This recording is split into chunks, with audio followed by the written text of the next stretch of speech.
জান্নাতুল সুমাইয়া হিমি এই প্রজন্মে ছোট পর্দার তুমুল জনপ্রিয় অভিনেত্রীদের মধ্যে একজন।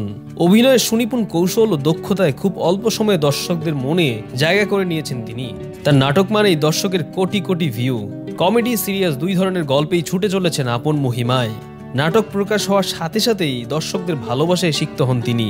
ইউটিউবে তার প্রায় শতাধিক নাটক রয়েছে, যেগুলোর প্রত্যেকটির ভিউ মিলিয়নের ঘরকে ছাড়িয়ে গেছে।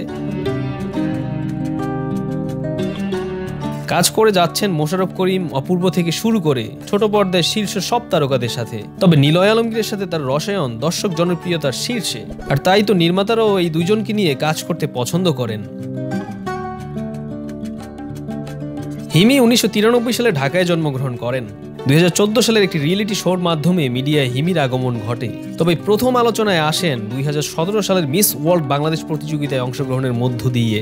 বর্তমানে দর্শক তাকে অভিনয় শিল্পী হিসেবে চিনলেও নাচ, গান ও আবৃত্তির দক্ষতাও রয়েছে তার। ছোটবেলা থেকে গান, নাচ, আবৃত্তি নিয়ে নিজেকে তৈরি করলেও বর্তমানে মডেলিং ও অভিনয় নিয়ে তার ব্যস্ততা।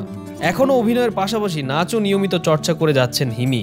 পাশাপাশি তিনি নর্থ সাউথ বিশ্ববিদ্যালয় থেকে মার্কেটিং বিষয়ে স্নাতক ডিগ্রি অর্জন করেছেন। এক কথায় বলা যায় অলরাউন্ডার। আর পরিবারে পরিপূর্ণ সমর্থনেই তিনি এসব করে যাচ্ছেন। বর্তমানে ক্লাসিক্যাল নৃত্য রপ্ত করছেন এই অভিনেত্রী। মোট কথা নিজেকে অল্প অল্প করে গুছিয়ে তুলছেন